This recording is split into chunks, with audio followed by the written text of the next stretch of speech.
राधे राधे। आप सभी को मार्गशीर्ष महीने की उत्पन्ना एकादशी की बहुत बहुत शुभकामनाएं। भगवान लक्ष्मी नारायण आप सभी की मनोकामना पूरी करें। आज इस वीडियो में हम उत्पन्ना एकादशी की व्रत कथा सुनेंगे और साथ ही एकादशी के दिन सुनी जाने वाली सभी कहानियां भी सुनेंगे। सबसे पहले सुन लेते हैं उत्पन्ना एकादशी की व्रत कथा। बोलिए श्री विष्णु भगवान की जय हो, लक्ष्मी माता की जय हो, एकादशी माता की जय हो। तो चलिए शुरुआत करते हैं उत्पन्ना एकादशी व्रत कथा से। आज के दिन उत्पन्ना एकादशी व्रत कथा सुनते हैं तो सुनने मात्र से आपको पुण्य फल की प्राप्ति होती है। अगर आपने व्रत नहीं भी किया तो भी आपको एकादशी व्रत की कथा कहानी अवश्य सुनना चाहिए। उससे हमें पुण्य फल की प्राप्ति होती है। तो हम हमारे सीधे हाथ में थोड़े से फूल और तिल के दाने लेकर हम एकादशी व्रत की कथा कहानी सुनेंगे। एक समय की बात है, भगवान श्री कृष्ण अपने सखा अर्जुन के साथ वार्तालाप कर रहे थे। अर्जुन ने भगवान कृष्ण से पूछा, हे केशव, आपने मेरे ज्येष्ठ भ्राता युधिष्ठिर को वर्ष की सभी एकादशी का महात्म्य बता दिया। आपने यह भी बताया कि सहस्त्रों यज्ञ करने से जो फल प्राप्त होता है वही फल एकादशी व्रत करने से प्राप्त हो जाता है। लेकिन मेरा संशय यह है कि यह एकादशी तिथि इतनी महत्वपूर्ण क्यों है? उत्पन्ना एकादशी की जन्म कथा क्या है? एकादशी आपकी प्रिय कैसे बनी? क्या इसके पीछे कोई रहस्य है? भगवान श्री कृष्ण मुस्कुराते हुए कहा, अर्जुन, तुमने बिल्कुल सही समझा है। एकादशी मेरी प्रिय है, इसके पीछे एक रहस्य है। सुनो, मैं तुम्हें विस्तार से बताता हूँ। उत्पन्ना एकादशी के बारे में सुनो। यह सतयुग के समय की बात है, जब मूर नामक एक दैत्य ने अपनी अर्जी शक्तियों से संपूर्ण पृथ्वी को अपने वश में कर लिया था। फिर उसकी नजर स्वर्गलोक पर पड़ी। बस फिर क्या था? उस दैत्य ने अपने बाहुबल और क्रोध से इंद्र, वरुण, ब्रह्मा आदि सभी देवताओं को अपने नियंत्रण में कर लिया। अब सभी घबराए हुए देवता कहाँ जाते? वे चले कैलाश की ओर। उन्होंने भगवान शिव से प्रार्थना की और कहा, हे प्रभु, आप हमारी रक्षा करें, इस दैत्य के अत्याचार से हमें बचाएं। भगवान शिव ने कहा, घबराओ मत, इस समय हमें भगवान श्री हरि विष्णु के पास जाना चाहिए, वही आपकी समस्या का समाधान कर सकते हैं। सभी देवता ब्रह्मा जी और भगवान शिव के साथ क्षीर सागर में पहुँचे, जहाँ पर दूध की लहरों में शेषनाग पर श्री हरि विराजमान थे। देवताओं ने वहां जाकर श्री हरि भगवान की बहुत स्तुति और विनती की। देवताओं की विनती से भगवान श्री हरि बहुत प्रसन्न हुए। भगवान विष्णु ने देवताओं से उनके आने का प्रयोजन पूछा। देवताओं ने बड़ी विनती के साथ बड़े विनम्र भाव से अपने आने का प्रयोजन बताते हुए कहा, हे प्रभु, आप तो सर्वज्ञ हैं, सब कुछ जानने वाले हैं। ब्रह्म वंश में उत्पन्न एक अत्यंत भयंकर दैत्य ने सभी देवताओं के संहार करने की प्रतिज्ञा ली थी।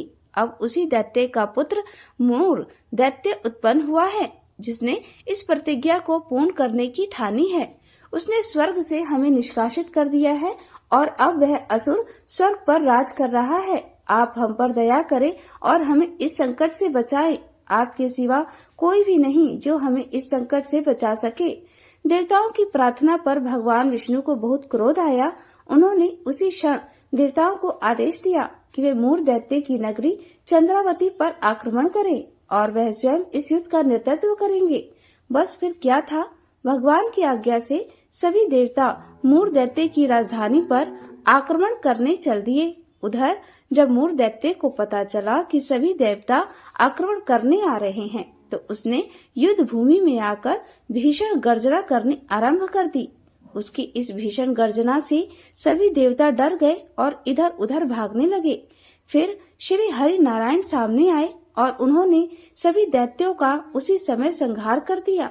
भगवान के साथ युद्ध करने के लिए मूर दैत्य स्वयं युद्ध भूमि में आ गया। दोनों के बीच हजारों वर्ष तक युद्ध होता रहा। ना कोई हारा ना कोई जीता। बस इस दैत्य का अंत समय आ गया, क्योंकि भगवान श्री हरि अब अपनी दिव्य लीला करने जा रहे थे। अचानक ही भगवान विष्णु युद्ध भूमि से अदृश्य हो गए और बद्रिकाश्रम में पहुंच गए। बद्रिकाश्रम में जाकर हेमवती गुफा में योग निद्रा में चले गए। उधर मूर भी भगवान का पीछा करता करता गुफा में प्रवेश कर गया। वहां पर उसने भगवान विष्णु को सोते हुए देखा तो जैसे ही वह प्रहार करने के लिए आगे बढ़ा, उसी क्षण बिजली की कड़कड़ाहट सुनाई दी और एक तेजस्वी प्रकाश पूरी गुफा में फैल गया और वहीं से प्रकट हुई एक दिव्य कन्या, जिसने मूर दैत्य के साथ भीषण युद्ध किया और दैत्य का संहार किया। जब भगवान श्री हरि योग निद्रा से जागे और उन्होंने इस दिव्य कन्या को देखा तो बहुत प्रसन्न हुए और उन्होंने उस कन्या से वरदान मांगने को कहा। तब वह दिव्य कन्या कहने लगी, हे परम पालक, हे श्री हरि, यदि आप मुझ पर प्रसन्न हैं तो मुझे वरदान दे कि मेरे उत्पन्न होने वाले दिन जो कोई भी व्यक्ति उपवास करे, आपकी आराधना करे, उसके जन्मों जन्मों के पाप नष्ट हो जाएं। आपकी कृपा से उस व्यक्ति को हर सुख समृद्धि प्राप्त हो और जीवन के अंत में वह आपके धाम को आए। भगवान उन दिव्य कन्या की इच्छा को सुनकर बहुत प्रसन्न हुए और कहने लगे, हे देवी, जैसा आपने कहा है बिल्कुल वैसा ही होगा।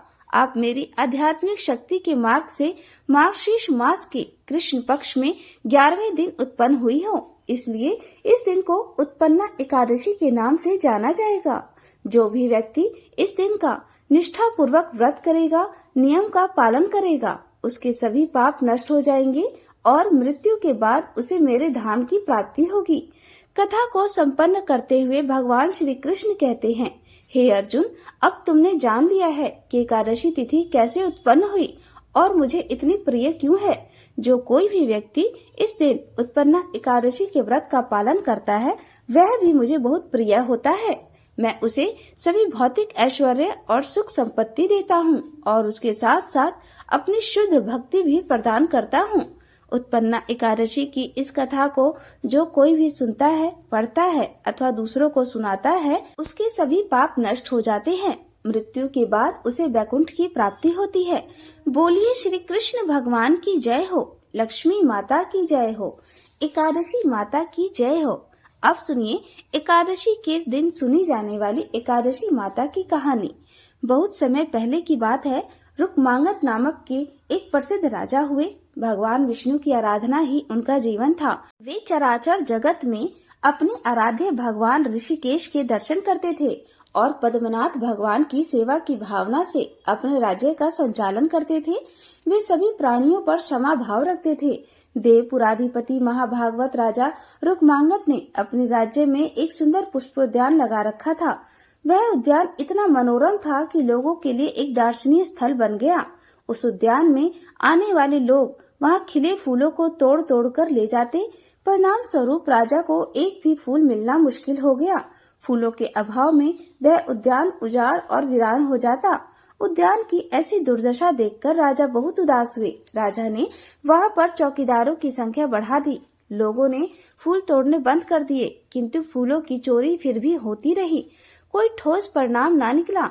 इसके अतिरिक्त अन्य बहुत से उपाय किए गए पर कोई प्रभाव नहीं पड़ा, क्योंकि अब फूलों की चोरी करने वाले मनुष्य नहीं थे कि पकड़ में आ सके। वे तो स्वर्ग के देवी देवता और अप्सराएं थी, इसलिए उन्हें कोई भी नहीं पकड़ पा रहा था।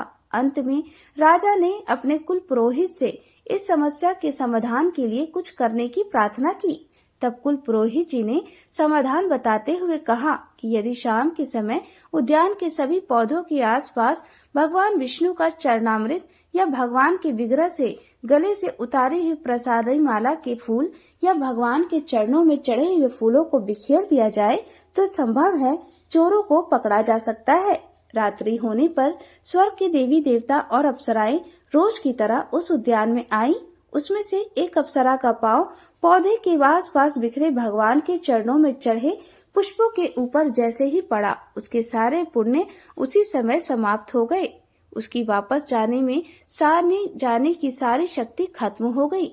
अन्य देवता देवियां अप्सराएं उसे देखते रहे और उसे साथ ले जाने का उनके पास कोई भी उपाय नहीं था। उसे वहीं पर उसी असहाय अवस्था में छोड़कर वे सभी लोग वापस स्वर्ग में चले गए। वह बेचारी अकेली रह गई, क्योंकि पुण्यों के समाप्त हो जाने से वह उड़ान नहीं भर सकी और वापस स्वर्ग नहीं जा सकी। अपने साथियों से बिछड़ जाने पर और इस मृत्यु लोक में जरा व्याधि और दुखों के बारे में सोच कर कि हाय अब मेरा क्या होगा, वह दुखी होकर रोने लगी। प्रातःकाल होते ही उद्यान के चौकीदारों और मालियों ने उसे देखा तो उसके दिव्य तेज और अद्वितीय रूप को देखकर वे आश्चर्यचकित हो गए। उन्होंने राजमहल में जाकर राजा को खबर दी। राजा वहां आए तो उन्होंने अप्सरा को देखा। उसके अलौकिक रूप को देखते ही वे उनके प्रति दुर्गा, लक्ष्मी, सरस्वती आदि देवियों की कल्पना करने लगे और इसी भावना से राजा ने उन्हें प्रणाम भी किया। अप्सरा को रोते हुए देखा तो राजा को बड़ी दया आई। राजा ने पूछा, देवी आप क्यों रो रही हैं? आपको क्या कष्ट है? तब उस अप्सरा ने सारा वृतांत कह सुनाया और कहने लगी, मैं वापस स्वर्ग जाना चाहती हूँ, क्योंकि मनुष्य लोक में तो जरा व्याधि मुझे घेर लेगी, शरीर मेरा रोगग्रस्त हो जाएगा, विषय भोग भी अच्छा अनुसार नहीं भोगे जा सकते। हे महाराज, यदि आपकी प्रजा का कोई भी स्त्री या पुरुष मुझे अपने एक दिन की एकादशी के फल का दान दे दे तो मैं वापस जा सकती हूँ। एक एकादशी के फल से मैं एक कल्प काल तक स्वर्ग का दिव्य सुख भोग सकती हूँ। राजा रुक्मानगर को एकादशी के बारे में कुछ भी नहीं पता था। तब उन्होंने अपने राजगुरु से पूछा। तब उन्होंने भी कहा कि मुझे भी एकादशी व्रत के बारे में कुछ नहीं पता, मैं आज ही सुन रहा हूँ। अब कुलगुरु को नहीं पता तो भला प्रजा को कैसे पता होता? राजा ने अपने नगर में ढिंढोरा पिटवा दिया कि जो नागरिक एक एकादशी के व्रत का फल देगा उसे इनाम दिया जाएगा। 3-4 दिन तक कोई भी नागरिक आगे नहीं आया। इनाम की राशि बढ़ते बढ़ते आधे राज्य तक हो गई, पर कोई भी परिणाम नहीं निकला। तो अप्सरा ने मन ही मन चित्रगुप्त जी को याद किया। चित्रगुप्त जी की प्रेरणा से अप्सरा को पता चला कि राजा के राज्य में एक सेठ है जिसकी स्त्री ने एक बार मजबूरी के कारण एकादशी व्रत किया था। सेठ का पता और परिचय बताते हुए अप्सरा ने राजा को सेठ के बारे में कहा। एक दिन की बात है, उस सेठ की पत्नी घूमते घूमते अपने घर के पास बने गोदाम में वहां रखे सामान को देखने चली गई। सेठ के नौकरों को पता नहीं था कि सेठानी अंदर गोदाम में है। वह तो सेठ के बुलाने पर गोदाम के दरवाजे को ताला लगाकर चले गए।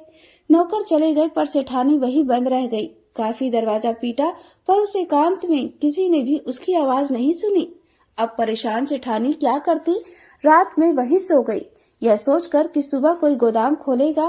परंतु सेठानी का भाग्य ऐसा कि अगले दिन की छुट्टी दुकान थी तो गोदाम खोलने को कोई भी नहीं आया। भूखी प्यासी सेठानी व्याकुल हो गई। इधर सेठ जी और उनके घर वाले सभी बहुत परेशान। बहुत ढूंढा पर मिलती कैसे, वह वहाँ थी ही नहीं। गोदाम की तरफ किसी ने ध्यान नहीं दिया क्योंकि सेठानी कभी वहाँ आती जाती नहीं थी। उस दिन तो ऐसे ही अचानक देखने चली गई। छुट्टी के अगले दिन जब सेठ के नौकरों ने किसी सामान के लिए गोदाम खोला तो अंदर बेहोशी की हालत में सेठानी को पाया। यह खबर सेठ जी को दी गई। सेठ जी के पड़ोस के वैद्य को साथ लेकर आए। पानी का छींटा मारा, हाथ पैरों की मालिश की, उन्हें होश में लाए और उनके लिए भोजन की व्यवस्था की। धीरे धीरे सेठानी सही हो गई। संयोग से जिस दिन सेठानी गोदाम देखने गई वह 10वीं तिथि थी। अगले दिन एकादशी थी। इस तरह से उस सेठानी के द्वारा अनजाने में ही परम पवित्र एकादशी का व्रत हो गया। अप्सरा से पूरी बात सुनकर राजा ने अपने मंत्री और सैनिकों को सेठ को उसकी पत्नी को लिवा लाने को कहा। सेठ सेठानी के आने पर उन्होंने राजा को और अप्सरा को प्रणाम किया और कहा कि आपके मंत्री ने हमें सारी बात बता दी है, अब आप आज्ञा करें कि हमें क्या करना है। तब अप्सरा ने सेठानी से कहा, यदि आप कृपा करके अपने एकादशी व्रत का फल मुझे संकल्प करके दान में दे दे तो इस व्रत के पुण्य से स्वर्ग वापस जा सकती हूँ। तब राजा ने राजगुरु के द्वारा सेठानी से संकल्प कराकर स्वर्ग की देवी को दिला दिया। तब वह अप्सरा राजा और सेठ सेठानी को धन्यवाद करके सभी का आभार प्रकट करती हुई स्वर्ग को चली गई।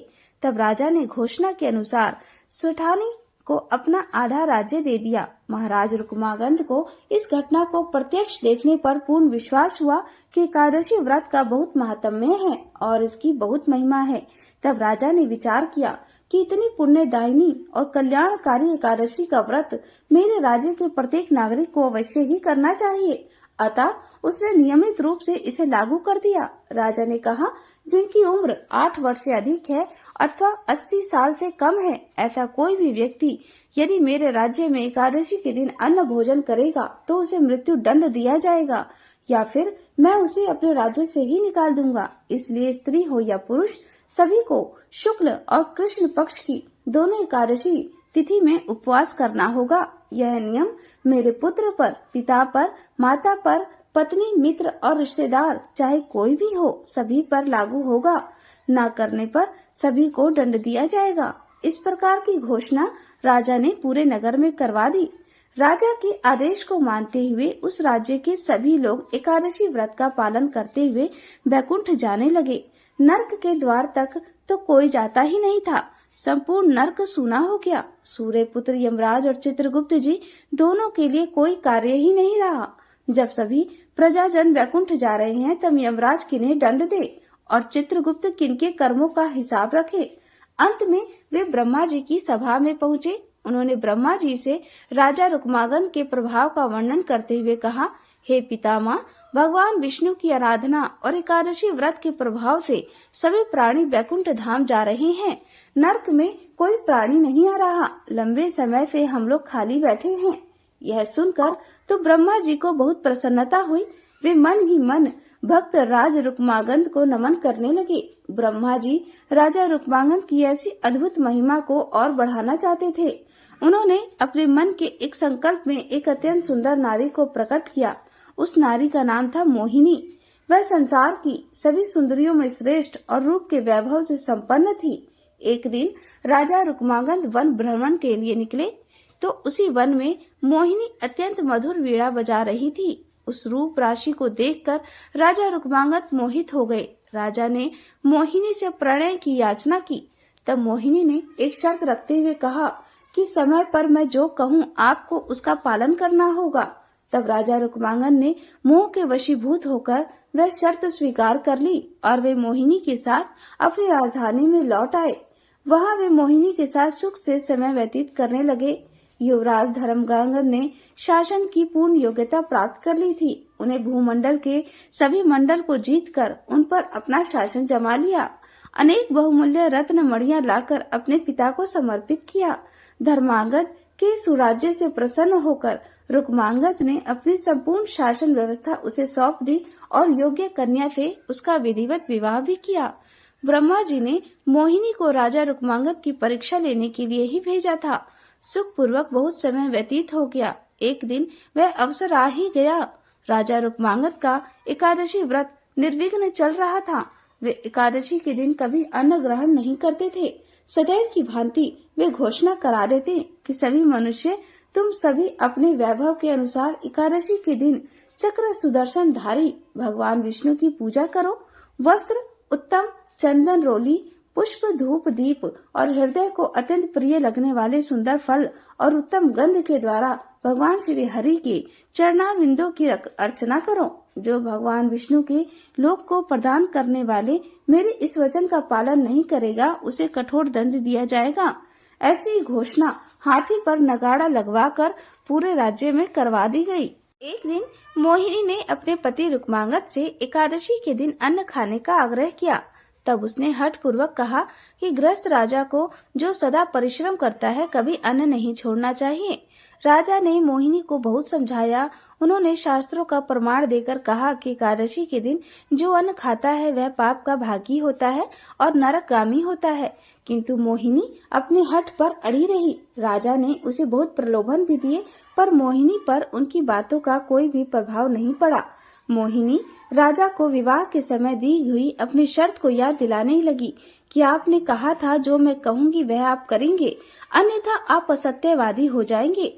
सत्य का त्याग करने से आपको पाप का भागी होना पड़ेगा। मोहिनी ने अंत में यह भी घोषणा करा दी कि यदि आप एक एकादशी के दिन अन्न ग्रहण नहीं करेंगे तो मैं आपको त्याग कर चली जाऊंगी। रुक्मांगद ने मोहिनी को पुनः समझाते हुए पुराणों का प्रमाण दिया और कहा कि पुराणों में स्थान स्थान पर घोषणा की गई है, एकादशी प्राप्त होने पर भोजन नहीं करना चाहिए। पर मोहिनी नहीं मानी। वह अपने पति को असत्यवादी घोषित करती हुई उन्हें छोड़कर जाने लगी। इधर राजा रुक्मांगद भी एकादशी के दिन अन्न न ग्रहण करने के निश्चय पर अड़े रहे। पितृभक्त धर्मांगद और रानी संध्यावली ने मोहिनी को राजा को छोड़कर ना जाने के लिए बहुत समझाया। उन्होंने मोहिनी से कहा, जो नारी सदा पति की आज्ञा का पालन करती है उस सावित्री के समान अक्षय और निर्मल लोक प्राप्त होते हैं। हे देवी, तुम अपना आग्रह छोड़ दो। महाराज ने कभी बचपन में भी एकादशी के दिन अनुग्रह नहीं किया, अतः तुम इन्हें बाध्य मत करो, तब उनसे कोई अन्य वर मांग लो। हे देवी, जो वचन से और शपथ दोष से पति को विवश करके उनसे ना करने योग्य कार्य करा लेती है, वह नारी नरक में निवास करती है। इतनी अच्छी बातें सुनने पर भी मोहिनी की बुद्धि शुद्ध नहीं हुई। उसकी भाभी उसके सिर पर नाच रही थी। जगत को एक अच्छी शिक्षा मिलने वाली थी। मोहिनी की दुर्दशा होनी ही थी। रानी संध्यावली की बातें सुनकर भी मोहिनी ने एक नई शर्त रख दी। यदि राजा रुक्मांगद अपने हाथों से अपने पुत्र का सिर काटकर भेंट करे या तो एकादशी के दिन अन्न ग्रहण करे, तभी उसके सत्य की रक्षा हो सकती है। परम गुणवान आज्ञाकारी पुत्र धर्मांगद ने अपने पिता के सत्य की रक्षा के लिए अपना सिर देना सहज स्वीकार कर लिया। पति परायण रानी अपने हृदय को कठोर करके पति के सत्य की रक्षा के लिए अपने लाडले पुत्र का बलिदान देना स्वीकार कर रही थी। राजा रुक्मांगद मोहिनी की नई शर्त सुनकर अर्धमूर्छित से होने लगे। मूर्ख मोहिनी को अपनी भावी दुर्दशा का कुछ भी विचार नहीं था। वह अपने पति के बहुत समझाने, बहुत अनुनय करने पर भी कुछ ध्यान नहीं दे रही थी और अपने हठ पर अड़ी थी। अंत में धर्मांगद एवं रानी संध्यावली ने महाराज रुक्मांगद से प्रार्थना की और उन्हें सत्य की रक्षा के लिए राजी कर लिया। सत्य की महिमा ही विलक्षण है। राजा रुक्मांगद हाथ में तलवार लेकर धर्मांगद का सिर काटने के लिए उदित हुए। धर्मांगद ने भक्ति पूर्वक माता पिता के चरणों में प्रणाम किया और भगवान विष्णु के ध्यान में मगन होकर तलवार की धार के सामने अपना सिर रख दिया। कृपालु भगवान विष्णु राजा रुक्मांगद, रानी संध्यावली और धर्मांगद का धैर्य देख रहे थे। चमचमाती हुई तलवार जो ही धर्मांगद के सिर को छूने ही वाली थी, त्यों ही भगवान श्री हरि वहां प्रकट हुए और उन्होंने राजा का हाथ पकड़ लिया। उस अद्भुत दृश्य को देवता भी देख रहे थे। उन सब के देखते ही देखते राजा रुक्मांगद, रानी संध्यावली और उनका पुत्र धर्मांगद भगवान विष्णु से सशरीर विलीन हो गए। धन्य हैं ऐसे राजा जिन्होंने अपने पुत्र के बलिदान देना स्वीकार कर लिया पर एकादशी व्रत का निश्चय नहीं छोड़ा। बोलिए विष्णु भगवान की जय हो। अब सुनते हैं तुलसी माता और एक बुढ़िया की कहानी। कार्तिक मास में सभी औरतें तुलसी जी को जल से सींचने जाया करती थी।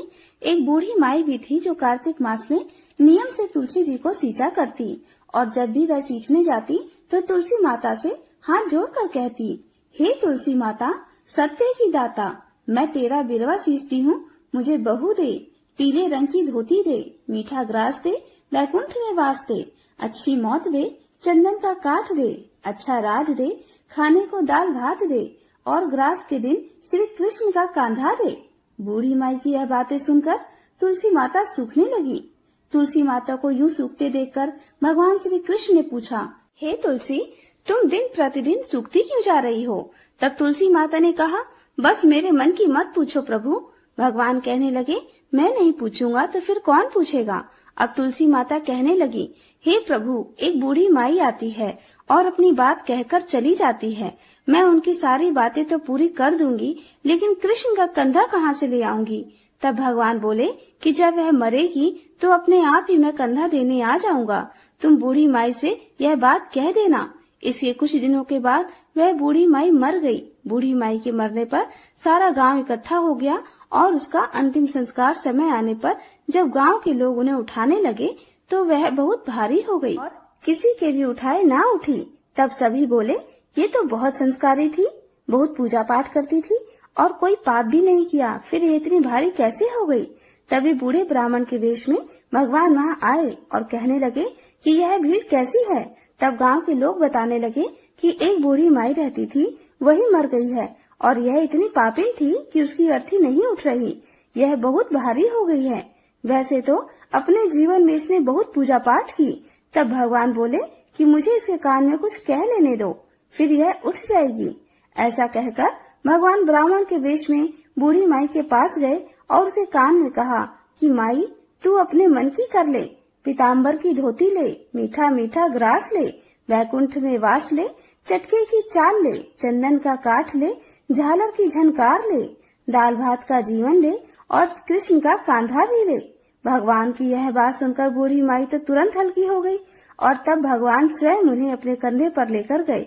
इस प्रकार बूढ़ी माई को मुक्ति मिल गई और वह वैकुंठ लोक चली गई। हे तुलसी माता, जैसे आपने उन बूढ़ी माई की मुक्ति की, वैसे ही हम सबकी करना। जैसे भगवान ने उन्हें कांधा दिया, वैसे हमें भी देना। सभी प्रेम से बोलिए, तुलसी माता की जय, श्री कृष्ण भगवान की जय। अब सुनते हैं अगली कथा। प्राचीन समय की बात है। द्रविड़ देश में एक पांडव वंशी राजा राज्य करते थे, जिनका नाम था इंद्रदुमन। वे भगवान की आराधना में, भक्ति में ही अपना अधिकतर समय बिताया करते। यद्यपि उनके राज्य में चारों ओर सुख शांति थी, प्रजा प्रत्येक रीति से संतुष्ट थी, प्रसन्न थी। फिर भी राजा इंद्रदुम्न अपना समय राज कार्य में बहुत ही कम दे पाते थे। उनका कहना था कि भगवान विष्णु ही मेरे राज्य की व्यवस्था करते हैं, इसलिए वे अपने इष्ट परम प्रभु की उपासना में ही सदा लीन रहा करते थे। राजा इंद्रदुम्न के मन में आराधना की लालसा बढ़ती ही चली गई। इस कारण एक बार वे राज्य को त्याग कर मलय पर्वत पर रहने लगे। तब उन्होंने अपना वेश तपस्वियों जैसा बना लिया। सिर के बाल बढ़कर जटा के रूप में हो गए थे और वे निरंतर पर ब्रह्म परमात्मा की आराधना में तल्लीन रहते। उनके मन और प्राण भी श्री हरि के चरण कमलों में मधुकर बने रहते। इनके अलावा उन्हें जगत की कोई भी वस्तु नहीं सुहाती थी। उन्हें राजकोष, प्रजा तथा पत्नी आदि किसी प्राणी या पदार्थ की स्मृति ही नहीं थी, किसी की भी याद नहीं आती थी। एक बार की बात है, राजा इंद्रदुम्न प्रतिदिन की तरह स्नानादि से निवृत्त होकर सर्वसमर्थ प्रभु की उपासना में लीन थे। उन्हें बाहरी जगत का कुछ भी ध्यान नहीं था। संयोग से उसी समय महर्षि अगस्त्य अपने समस्त शिष्यों के साथ वहां पहुंच गए, लेकिन न पार्थ्य, न अर्घ, न स्वागत।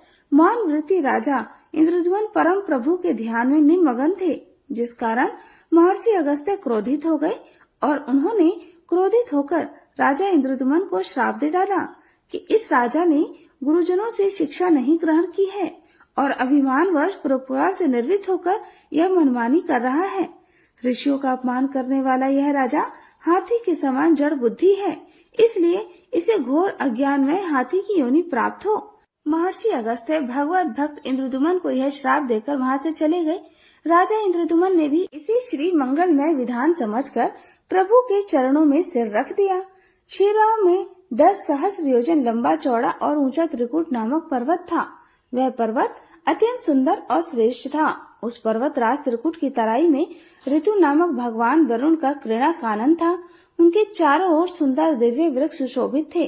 वे वृक्ष सदा ही पुष्पों और फलों से लदे रहते थे। उसी क्रीड़ा कानन ऋतुमान के पास में पर्वत श्रेष्ठ त्रिकुट के गहन वन में हथनियों के साथ अत्यंत शक्तिशाली और अमित पराक्रमी गजेंद्र रहा करता था। एक बार की बात है, गजेंद्र अपने साथियों सहित प्यास लगने के कारण बहुत व्याकुल हो गया था।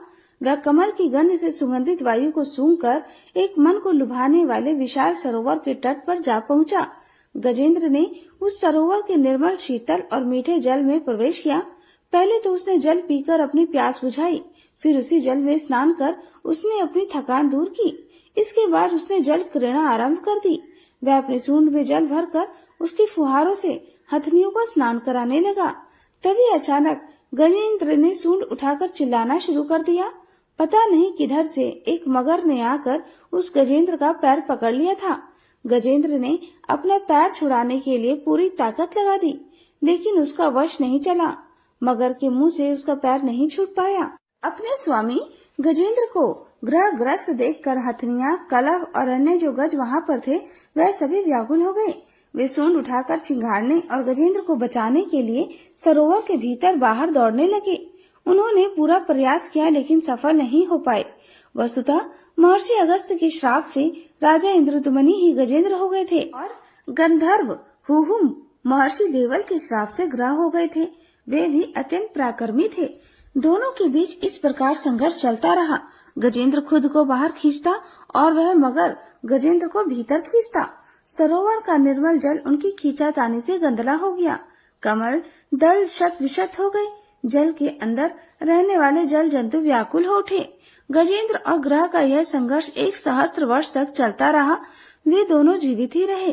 यह दृश्य देखकर देवगण चकित हो गए। अतः एक दिन गजेंद्र का शरीर कमजोर पड़ गया। उसके शरीर में शक्ति और मन में उत्साह नहीं रहा, किंतु जलचर होने के कारण ग्रह की शक्ति में कोई कमी नहीं आई। उसकी शक्ति और बढ़ गई। वह नवीन उत्साह से और अधिक ताकत लगाकर गजेंद्र को पानी के अंदर खींचने लगा। असमर्थ गजेंद्र के प्राण अब संकट में पड़ गए। उसकी शक्ति और पराक्रम का अहंकार चूर चूर हो गया। वह पूरी तरह से निराश हो गया, किंतु पूर्व जन्म की निरंतर भगवत आराधना के फल स्वरूप उसे भगवान की स्मृति हो आई। उसने निश्चय किया कि मैं कराल काल के भय से चराचर प्राणियों के शरण्य सर्व समर्थ प्रभु की शरण ग्रहण करता हूँ। इस निश्चय के साथ ही गजेंद्र मन को एकाग्र कर पूर्व जन्म में सीखे श्रेष्ठ स्त्रोत द्वारा परम प्रभु की स्तुति करने लगा। गजेंद्र की स्तुति सुनकर सर्वात्मा सर्वदेव रूप भगवान विष्णु प्रकट हो गए। गजेंद्र को पीड़ित देखकर भगवान विष्णु गरुड़ पर आरूढ़ होकर अत्यंत तेजी से उस सरोवर के तट पर जा पहुँचे। जब जीवन से निराश और पीड़ा से छटपटाते गजेंद्र ने हाथ में चक्र लिए गरुड़ पर विराजमान भगवान विष्णु की तीव्रता से अपनी ओर आते देखा, तो उसने कमल का एक सुंदर पुष्प अपनी सूंड में लेकर ऊपर उठाया और बड़े कष्ट से कहा, नारायण, हे जगत गुरु, हे भगवान, आपको नमस्कार है। गजेंद्र को इस प्रकार पीड़ित देखकर भगवान विष्णु गरुड़ की पीठ से कूद पड़े और गजेंद्र के साथ उस ग्रह अर्थात मगरमच्छ को भी सरोवर से बाहर खींच लाए और तुरंत ही अपने तीक्ष्ण चक्र से ग्रह का मुंह फाड़कर गजेंद्र को मुक्त कर दिया। ब्रह्मा आदि देवगण भी श्री हरि की प्रशंसा करते हुए उनके ऊपर स्वर्गिक पुष्पों की वर्षा करने लगे। सिद्ध और ऋषि महर्षि पर ब्रह्म भगवान विष्णु का गुणगान करने लगे, जय जयकार करने लगे। ग्रह दिव्य शरीरधारी हो गया। उसने श्री विष्णु के चरणों में सिर रखकर प्रणाम किया और भगवान विष्णु के गुणों की प्रशंसा करने लगा। भगवान विष्णु के मंगलमय वरद हस्त के स्पर्श से पाप मुक्त होकर अभिशप्त हुहु गंधर्व ने प्रभु की परिक्रमा की और उनके त्रैलोक्य वंदित चरण कमलों में प्रणाम कर वह अपने लोक को चला गया। भगवान विष्णु ने गजेंद्र का उद्धार कर उसे अपना पार्षद बना लिया। गंधर्व, सिद्ध और देवक उनकी लीला का गान करने लगे। गजेंद्र की स्तुति से प्रसन्न होकर भगवान विष्णु ने सबके समक्ष कहा, प्यारे गजेंद्र, जो लोग ब्रह्म मुहूर्त में उठकर तुम्हारी की हुई स्तुति से मेरा स्तवन करेंगे, उन्हें मैं मृत्यु के समय निर्मल बुद्धि का दान करूंगा। ऐसा कहकर भगवान विष्णु ने पार्षद रूप में गजेंद्र को साथ लिया और गरुड़ पर आरूढ़ होकर वे अपने दिव्य धाम को चले गए। भगवान विष्णु की गजेंद्र मोक्ष इस कथा को जो कोई भी सुनता है, उसकी सभी मनोकामनाएं भगवान विष्णु पूरी करते हैं और सभी संकटों से उसकी रक्षा करते हैं। बोलिए विष्णु भगवान की जय। अब सुनिए शनि भगवान की कहानी।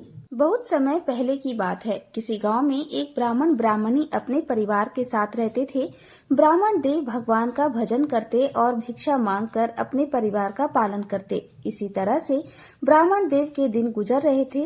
एक रात ब्राह्मण देव जब रात में सो रहे थे, तब उन्होंने एक अजीब सा सपना देखा। नीले वस्त्र पहने हुए एक दिव्य पुरुष उनके सपने में आया और कहने लगे, हे ब्राह्मण देव, मैं तुझे लगूंगा। यह सपना देखकर तो ब्राह्मण देव थोड़ा डर गए। सोचने लगे, यह नीले कपड़े पहने दिव्य पुरुष कौन है? क्या यह कोई देव है, गंधर्व है, भूत है अथवा कोई पिशाच है? ब्राह्मण देव घबराकर उठ गए, लेकिन उन्होंने सपने वाली बात किसी को नहीं बताई। अपने घर परिवार में किसी को परेशान नहीं करना चाहते थे। इसी तरह 1-2 दिन गुजर गए। ब्राह्मण देव अपना नित्य कर्म करते रहे। रोज भगवान की पूजा करते और भिक्षा मांगकर लाते, अपने परिवार का पालन करते। एक रात ब्राह्मण देव ने फिर से वही सपना देखा। वही नीले वस्त्र पहने हुए दिव्य पुरुष उनके सपने में आए और बोले, ब्राह्मण देवता, मैं तुझे लगूंगा।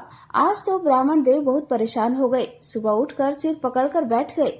ब्राह्मणी ने देखा तो पूछने लगी, क्या बात है, आज आप कुछ परेशान दिखाई दे रहे हैं, किस चिंता में हैं? तो ब्राह्मण देव ने अपनी पत्नी से सारा हाल बता दिया कि मेरे सपने में नीले कपड़े पहने एक दिव्य पुरुष आते हैं और मुझसे कहते हैं कि मैं तुझे लगूंगा। बस यही सोचकर परेशान हूँ कि वह पुरुष है कौन, कोई देव है, गंधर्व है, भूत है अथवा पिशाच है। ब्राह्मणी बहुत समझदार थी, तो उसने अपने पति से कहा कि मुझे तो ऐसा लगता है कि वे शनि भगवान हैं। शनि भगवान नीले वस्त्र पहनते हैं और दिव्य पुरुष हैं। ऐसा लगता है कि आपके ऊपर शनि देव की दशा शुरू होने वाली है, इसलिए वह आपको सचेत करने आई हैं। यह सुनकर तो ब्राह्मण देव और भी ज्यादा परेशान हो गए। शनिदेव की 7.5 तो 7 साल की होती है, इतने साल तक मैं उनकी दशा कैसे झेलूंगा। तो ब्राह्मणी कहने लगी कि परेशान ना हो, अब जब की बार वह आपके सपने में आए तो कहें कि आपको लगने जा रहा हूँ तो आप कह देना कि मुझे सिर्फ 1.25 पहर के लिए ही लगना। जब उस दिन रात में ब्राह्मण देव सोए तो अपने सपने में फिर से शनिदेव आए और बोले, ब्राह्मण आज तो मैं तुम्हें लगूंगा। ब्राह्मण ने कहा, हे भगवान, यदि आप मुझे लगना ही चाहते हैं तो लग जाइए, लेकिन बताइए आप मुझे कितने समय के लिए लगेंगे। तब शनिदेव ने कहा कि मैं तुम्हारे पास 7.5 साल के लिए आऊंगा। ब्राह्मण देव बोले कि क्षमा करे भगवान, लेकिन इतना समय मैं 7.5 ही नहीं झेल पाऊंगा। 7.5 साल बहुत लंबा समय होता है भगवान। तब शनिदेव बोले, अच्छा ठीक है, फिर मैं 5 साल के लिए आ जाता हूँ। लेकिन ब्राह्मण बोले, नहीं शनिदेव, यह समय भी मेरे लिए बहुत ज्यादा है। तो शनि भगवान कहने लगे, अच्छा ठीक है, तो मैं 2.5 साल के लिए आ जाता हूँ। लेकिन ब्राह्मण ने फिर से मना कर दिया। शनिदेव कहने लगे, ठीक है, फिर तुम ही बता दो मैं कितने समय के लिए लगूं। ब्राह्मण ने कहा, 1.25 पहर के लिए लग जाओ। शनिदेव कहने लगे, ठीक है, मैं 1.25 पहर का ही लगूंगा। उसे 1.25 पहर की शनि की दशा लग गई।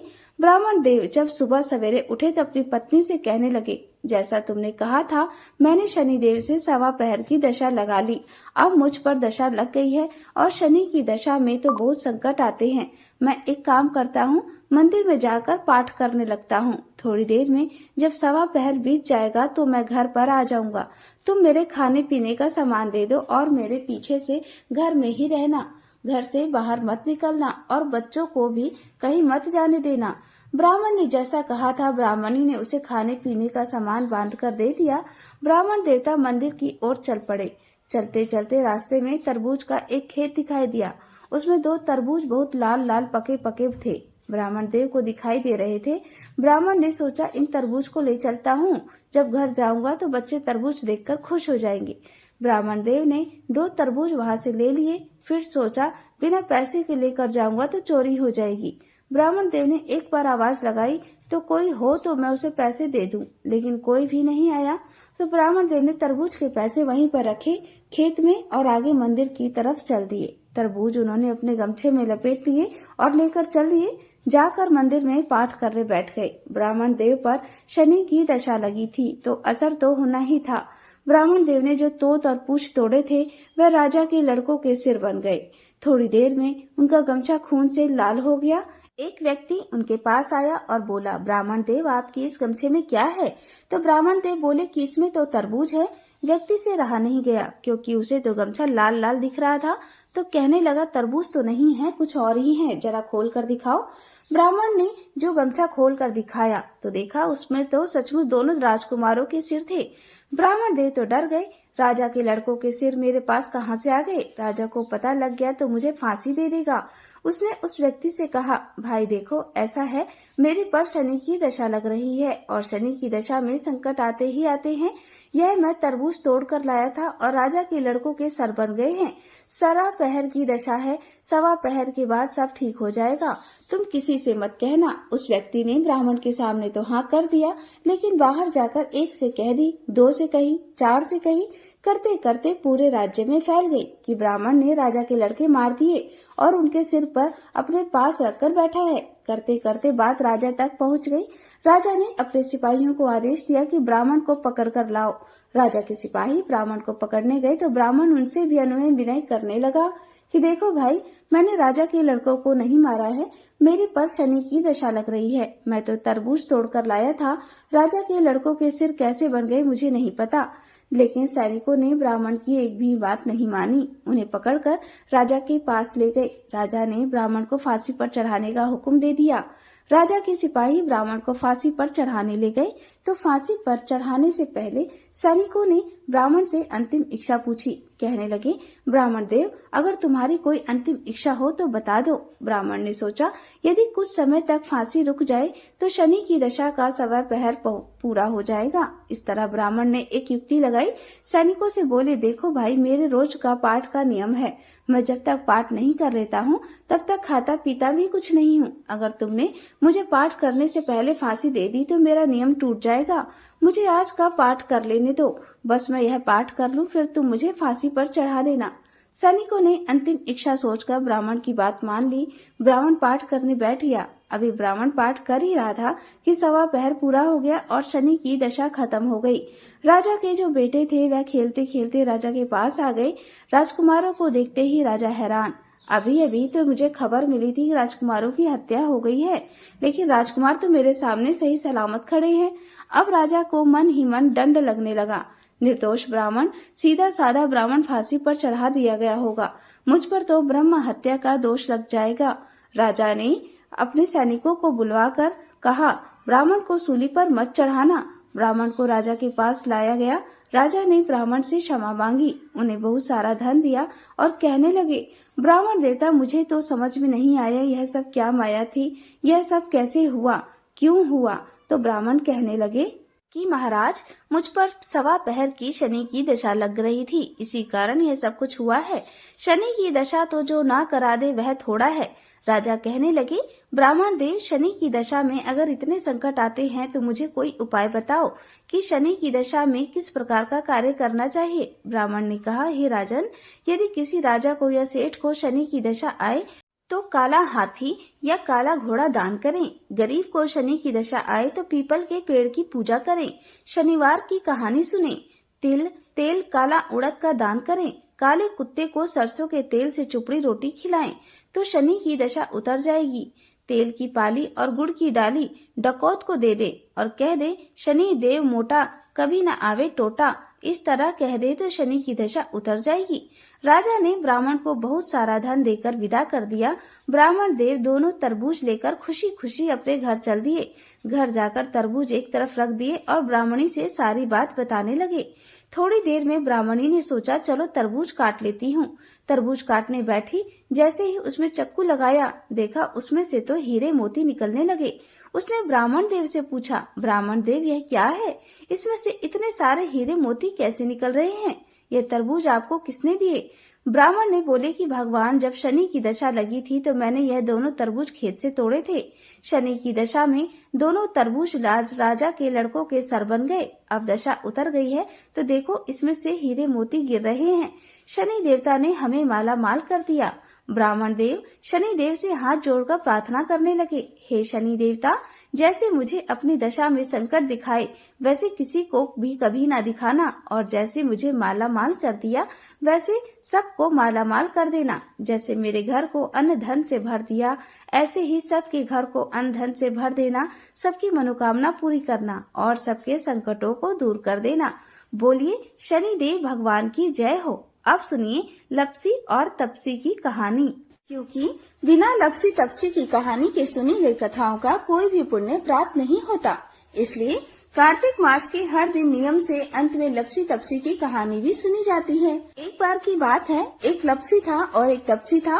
तपसी तो भगवान की तपस्या करता था और लपसी सवा शेर की लापसी बनाकर उसका भोग लगाकर जीन लेता था। एक दिन वे दोनों आपस में झगड़ा करने लगे। तपसी बोला, मैं बड़ा हूँ। लपसी बोला, मैं बड़ा हूँ। इतने में देवर्षि नारद वहाँ आए और बोले, तुम दोनों क्यों झगड़ा कर रहे हो? लपसी ने बताया कि हे देवर्षि, मैं बड़ा हूँ। और तपसी ने कहा, मैं बड़ा हूँ। तपसी बोला, मैं सारा दिन भगवान की पूजा करता हूँ, इसलिए मैं बड़ा हूँ।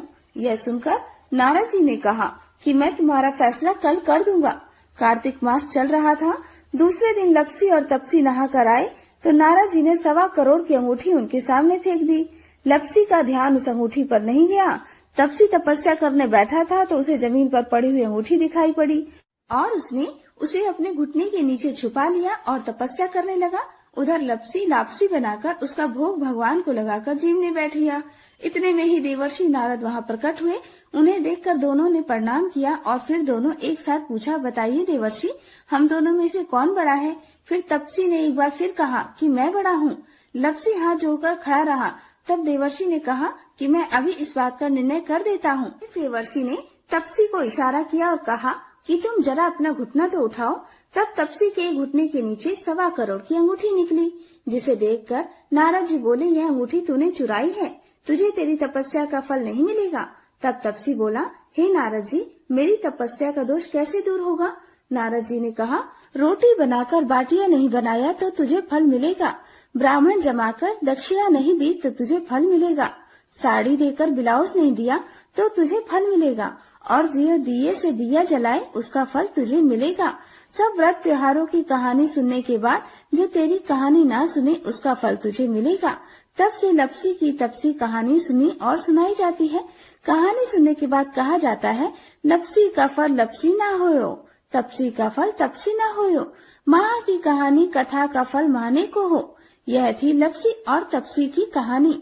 माँ अन्नपूर्णा व्रत की कथा के अनुसार प्राचीन समय की बात है। काशी निवासी धनंजय की पत्नी का नाम सुलक्षणा था। उसे अन्य सभी सुख प्राप्त थे, केवल निर्धनता ही उनके दुख का एकमात्र कारण थी और यही दुख उसे हर समय सताता था। एक दिन सुलक्षणा अपने पति से बोली, स्वामी आप कुछ उद्यम करो तो काम चले, इस प्रकार कब तक काम चलेगा? सुलक्षणा की यह बात धनंजय के मन में बैठ गई और वह उसी दिन विश्वनाथ शंकर जी को प्रसन्न करने के लिए बैठ गया और कहने लगा, हे देवादिदेव विश्वेश्वर, मुझे पूजा पाठ करना कुछ भी नहीं आता, मैं तो केवल आपके भरोसे ही बैठा हूँ। इतनी विनती करने के बाद वह 2-3 दिन तक लगातार भूखा प्यासा बैठा रहा।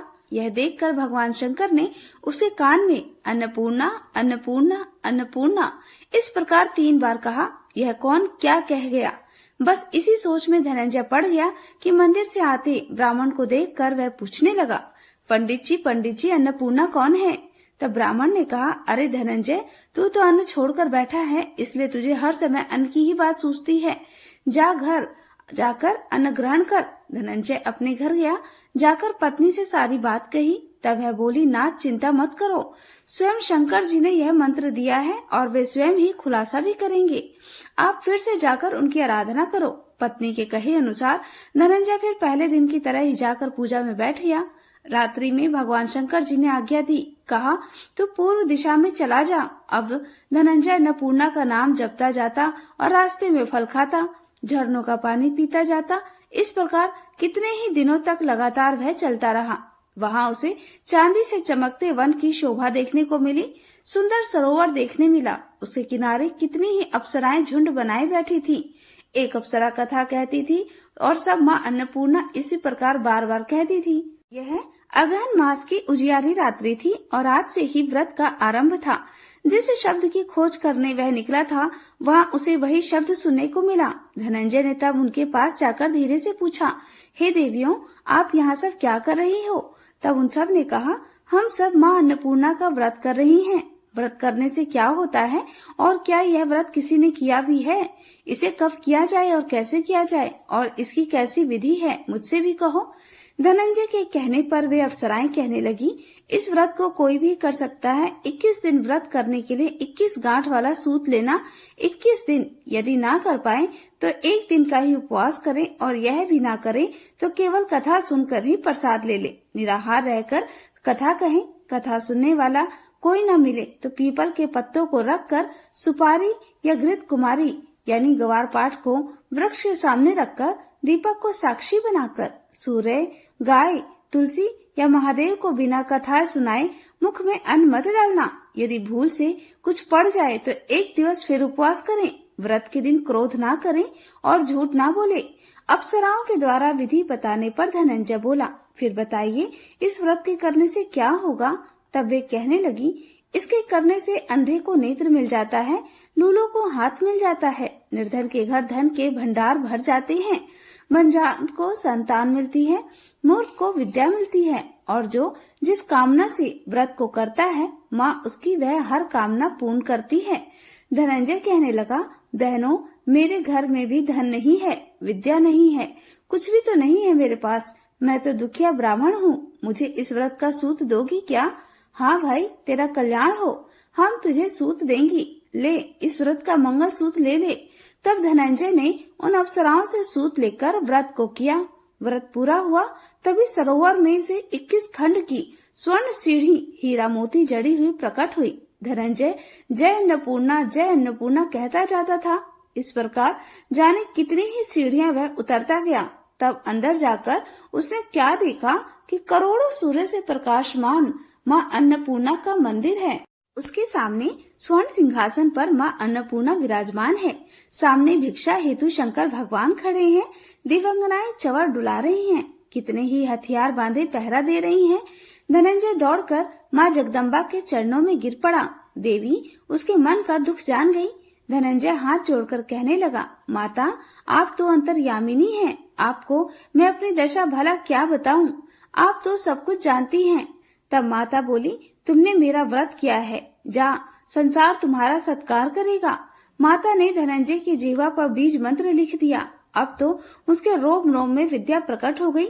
इतने में क्या देखता है कि वह काशी विश्वनाथ के मंदिर में खड़ा है। माँ का वरदान लेकर धनंजय घर आया। अपनी पत्नी सुलक्षणा से सारी बात कही। माता जी की कृपा से उसके घर में धन संपत्ति उमड़ने लगी। छोटा सा घर बहुत बड़ा गिना जाने लगा। जैसे शहद के छत्ते में मक्खियां जमा हो जाती हैं, उसी प्रकार अनेक सगे संबंधी आकर उसकी पढ़ाई करने लगे। कहने लगे, इतना धन और इतना बड़ा घर, सुंदर संतान नहीं है तो फिर इस कमाई को कौन भोगेगा? सुलक्षणा से तो कोई संतान हुई नहीं, इसलिए तुम दूसरा विवाह कर लो। अनिच्छा होते हुए भी धनंजय को दूसरा विवाह करना पड़ा और सती सुलक्षणा को सौतन का दुख झेलना पड़ा। इस प्रकार धीरे धीरे दिन बीतते गए। फिर अगहन मास आया। नए बंधन से बंधे पति से सुलक्षणा ने कहलवाया कि इस व्रत के प्रभाव से ही हम सुखी हुए हैं। इस कारण यह व्रत छोड़ना नहीं चाहिए। यह माता जी का प्रताप है जो हम इतने संपन्न और सुखी हुए हैं। सुलक्षणा की बात सुनकर धनंजय उसके यहाँ आया और व्रत में बैठ गया। नई बहू को इस व्रत के बारे में कुछ भी पता नहीं था। वह तो धनंजय के पास घर लौटने की राह देख रही थी। दिन बीतते गए और व्रत पूर्ण होने में केवल 3 दिन बाकी थे कि तभी नई बहू को खबर मिल गई कि उसके मन में ईर्ष्या की ज्वाला दहक रही थी। वह सुलक्षणा के घर आधम की और उसने वहाँ भगदड़ मचा दी और वह मारी क्रोध की धनंजय को अपने साथ लिवा ले गई। नए घर में धनंजय को थोड़ी देर के लिए निद्रा ने आ दबाया। वह गहरी निद्रा सो गया और ठीक उसी समय नई बहू ने उसका व्रत का सूत तोड़कर आग में फेंक दिया। अब तो माता जी का कोप जाग गया। इधर माता क्रोधित हुई और उधर उसके घर में अचानक आग लग गई। सब कुछ जलकर खाक हो गया। सुलक्षणा जान गई और पति को फिर अपने घर ले आई। नई बहू रूठ अपने पिता के घर जा बैठी। पति को परमेश्वर मानने वाली सुलक्षणा बोली, नाथ घबराना नहीं, माता जी की कृपा अलौकिक है। पुत्र कुपुत्र हो जाता है पर माता कभी कुमाता नहीं होती। इसलिए आप श्रद्धा और भक्ति से आराधना शुरू करो, वे हमारा कल्याण जरूर करेंगी। धनंजय फिर माता के पीछे पड़ गया। फिर वही सरोवर सीढ़ी प्रकट हुई और उसमें वहाँ माँ अन्नपूर्णा कहकर उतर गया। वहाँ जाकर माता के चरणों में करुण कुंद्रन करने लगा, विलाप करने लगा। माता प्रसन्न होकर बोली, यह मेरी स्वर्ण की मूर्ति ले, उसकी पूजा करना, तू फिर सुखी हो जाएगा।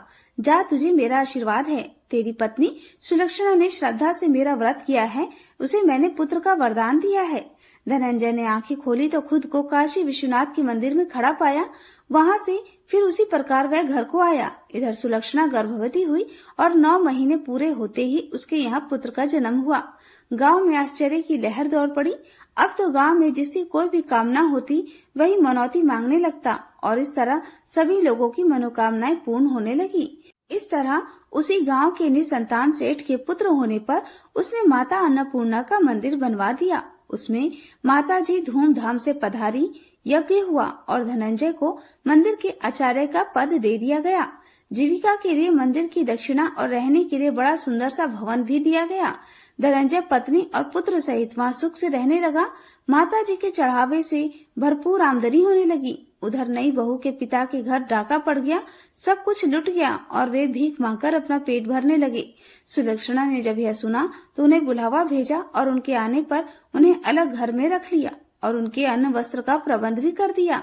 धनंजय, सुलक्षणा और उसका पुत्र माता जी की कृपा से आनंद से रहने लगा। माता जी ने जैसे उसके भंडार भरे वैसे सबके भंडार भरे। सभी प्रेम से बोलिए, अन्नपूर्णा माता की जय। अब सुनिए सीता नितनेम की कथा। इस कहानी को सीता माता कहती थी और प्रभु श्री राम सुना करते थे। एक दिन श्री राम भगवान को किसी काम के लिए बाहर जाना पड़ा तो सीता माता कहने लगी, भगवान मेरा तो 12 वर्ष का नितनेम है, अब आप बाहर जाएंगे तो मैं अपनी कहानी किसे सुनाऊंगी। तब श्री राम ने कहा कि सीते, आप कुएं की पाल पर जाकर बैठ जाना और वहाँ पर जो भी औरतें पानी भरने आएंगी उन्हें अपनी कहानी सुना दिया करना। सीता माता कुएं की पाल पर जाकर बैठ गई। तभी एक स्त्री आई। उसने रेशम जरी साड़ी पहन रखी थी और सोने का घड़ा ले रखा था। सीता माता उसे देखकर कहने लगी, बहन, मेरा 12 वर्ष का नितनेम सुन लो। पर वह स्त्री बोली कि मैं तुम्हारा नितनेम सुनूंगी तो मुझे घर जाने में देर हो जाएगी और मेरी सास मुझसे झगड़ा करेगी। इसलिए उसने कहानी नहीं सुनी और अपने घर चली गई। लेकिन उसके घर जाते ही उसकी रेशम जरी साड़ी फट गई। सोने का घड़ा मिट्टी के घड़े में बदल गया। सासू ने देखा तो पूछा, अरे बहू, ये किसका दोष अपने सिर पर लेकर आ गई है? बहू बोली, माँ जी, कुएं पर एक औरत बैठी थी। उसने अपनी कहानी सुनने के लिए कहा, लेकिन मैंने नहीं सुनी। शायद उसी का यह फल मुझे मिला है। बहू की बात सुनकर अगले दिन वही साड़ी और वही घड़ा लेकर सास कुएं की पाल पर गई। सास को वहीं पर सीता माता बैठी मिली तो माता सीता ने कहा, बहन, मेरी कहानी सुन लीजिए। सासू बोली, एक बार छोड़, मैं 4 बार तेरी कहानी सुनूंगी। तब सीता माता बोली, राम आए, लक्ष्मण आए, देश के पुजारी आए, नित नेम का नेम लाए, आओ राम बैठो राम, तपी रसोई जीमो राम, माखन मिश्री खाओ राम, दूध बताशा पियो राम, सूत के पलका मोठो राम, शाल दुशाला पोठो राम, शाल दुशाला ओढ़ो राम, जब बोलूं राम ही राम, राम सवारे सबके काम, खाली घर भंडार भरेंगे, सबका बेड़ा पार करेंगे, श्री राम जय जय राम। सासू बोली, बहन, कहानी तो बहुत अच्छी लगी। फिर कहानी सुनकर सासू घर चली गई और उसकी साड़ी फिर से रेशम जरी की बन गई और मिट्टी का घड़ा भी फिर वापस से सोने के घड़े में बदल गया। बहू ने देखा तो कहने लगी, सासू माँ, आपने यह सब कैसे किया? सासू माँ बोली, बहू, तू तो दोष लगाकर आई थी और मैं दोष उतार कर आ रही हूँ। बहू ने पूछा कि माँ जी, वह कुएं वाली स्त्री कौन है? सासू ने बताया कि वह तो सीता माता थी। वह पुराने से नया कर देती हैं, खाली घर भंडार भर देती हैं, वह लक्ष्मी जी का वास घर में कर देती हैं और मनुष्य की जो भी इच्छा हो उसे पूर्ण कर देती हैं। बहू बोली, माँ जी, फिर तो मैं ऐसी कहानी मुझे भी सुना दो। सास बोली कि ठीक है, तुम भी सुनो। फिर सास ने कहानी शुरू की। राम आए, लक्ष्मण आए, देश के पुजारी आए, नित नेम का नेम लाए, आओ राम बैठो राम, तपी रसोई जीमो राम, माखन मिश्री खाओ राम, दूध बताशा पियो राम, सूत के पलका मोठो राम, शाल दुशाला पोठो राम, शाल दुशाला ओढ़ो राम, जब बोलूं राम ही राम, राम सवारे सबके काम, खाली घर भंडार भरेंगे, सबका बेड़ा पार करेंगे, जय श्री राम जय राम। कहानी सुनकर बहू बोली, माँ जी, कहानी तो बहुत अच्छी है। सासू ने कहा, ठीक है, अब से हम इस कहानी को रोज किया करेंगे। अब सास बहू रोज सवेरे उठती, नहाती धोती और पूजा करने के बाद नित्य नेम की सीता माता की कहानी कहती। एक दिन की बात है, उनके यहाँ पड़ोस की एक औरत आई और बोली, बहन जी, जरा सी आँच तो दे देना। तो बहू बोली कि आँच तो अभी हमने जलाई नहीं। पड़ोसन बोली, तो फिर तुम सुबह 4 बजे से उठकर क्या कर रही हो? तो उन्होंने कहा कि हम तो सुबह सुबह उठकर पूजा करते हैं, फिर सीता माता की नित्य नेम की कहानी कहते हैं। पड़ोसन ने उनकी बात सुनकर फिर कहा कि सीता माता की कहानी कहने से तुम्हें क्या मिला? तब वे दोनों बोली कि सीता माता की कहानी कहने से घर में भंडार भर जाते हैं, सारे काम पूर्ण हो जाते हैं, मन की इच्छा पूरी हो जाती है। पड़ोसन ने कहा, बहन, अगर ऐसा है तो मुझे भी माता सीता की कहानी सुना दो। तब बहू बोली कि ठीक है, तुम भी यह कहानी सुन लो। राम आए, लक्ष्मण आए, देश के पुजारी आए, नित नेम का नेम लाए, आओ राम बैठो राम, तपी रसोई जीमो राम, माखन मिश्री खाओ राम, दूध बताशा पियो राम, सूत के पलका मोठो राम, शाल दुशाला पोठो राम, शाल दुशाला ओढ़ो राम, जब बोलूं राम ही राम, राम सवारे सबके काम, खाली घर भंडार भरेंगे, सबका बेड़ा पार करेंगे, श्री राम जय राम। पड़ोसन ने इस कहानी को सुना तो कहने लगी, बहन, कहानी तो बहुत अच्छी है। अब वह पड़ोसन भी नित्य नेम सीता माता की कहानी कहने लगी। कहानी कहने से सीता माता ने पड़ोसन के भी धन के भंडार भर दिए। देखते ही देखते अब तो पूरे मोहल्ले में नित्य नेम की कथा चल पड़ी और हर किसी की मनोकामना पूर्ण होने लगी। हे सीता माता, जैसे आपने उन सभी के भंडार भरे, वैसे ही हमारे भी भरना। कहानी कहने वाले, सुनने वाले और हुंकार भरने वाले सबके भरना। सभी प्रेम से बोलिए सीता मैया की जय। अब सुनिए श्री कृष्ण चालीसा पाठ। बंसी शोभित कर मधुर नील जलद तन श्याम, अरुण अधर जनु बिंबा फल नयन कमल अभिराम। पूर्ण इंद्र अरविंद मुख पीतांबर शुभ साज, जय मन मोहन मदन छवि कृष्ण चंद्र महाराज। जय यदुनंदन जय जगवंदन, जय वसुदेव देवकी नंदन, जय यशोदा सुत नंद दुलारे, जय प्रभु भगतन के धृग तारे। जय नट नागर नाग नथैया, कृष्ण कन्हैया धेनु चरैया। पुनि नख पर प्रभु गिरिवर धारो, आओ दीनन कष्ट निवारो। बंसी मधुर अधर धर तेरी, होवे पूर्ण मनोरथ मेरी। आओ हरि पुनि माखन चाखो, आज लाज भारत की राखो। गोल कपोल चबुक अरुणा, मृदु मुस्कान मोहिनी डारे। रंजित राजीव नयन विशाला, मोर मुकुट वैजयंती माला। कुंडल श्रवण पीत पट आछे, कटि किंकड़ी काछनी काछे। नील जलज सुंदर तनु सोहे, छवि लखी सुर नर मुनि मन मोहे। मस्तक तिलक अलक घुंघराले, आओ कृष्ण बांसुरी वाले। करि पय पान पूत नहीं तार्यो, अका बका कागा सुर मार्यो। मधुवन जलत अगिन जब ज्वाला, जय शीतल लखत ही नंद लाला। सुरपति जब ब्रज चढ़यो रिसाई, मूसर धार वारी बरसाई। लगत लगत वर्ज चहन बहायो, गोवर्धन नख धारी बचायो। लखी यशोदा मन भ्रम अधिकाई, मुख महा 14 भुवन दिखाई। दुष्ट कंस अति उधम मचायो, कोटि कमल जब फूल मंगायो। नाथी काली यही तुम तब लीन्हे, चरण चीन्हे दय निर्भय कीन्हे। करी कोपिन संग रास विलासा, सबकी पूरन करी अभिलाषा।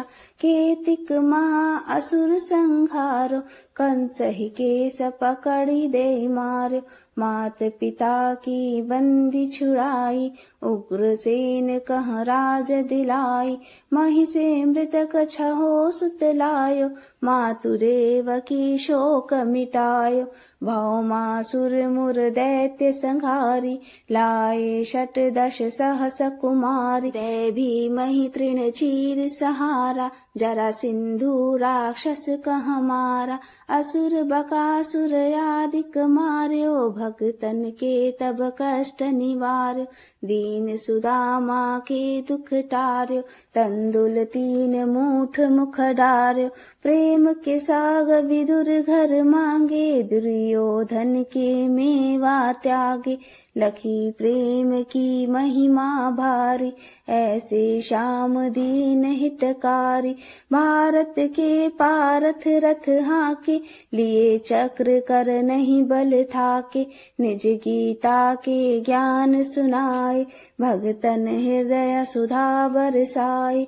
मीरा थी ऐसी मत वाली, विष पी गई बजा कर ताली। राणा भेजा सांप पिटारी, शाली ग्राम बने बनवारी। निज माया तुम विधि दिखायो, उरते संशय सकल मिटायो।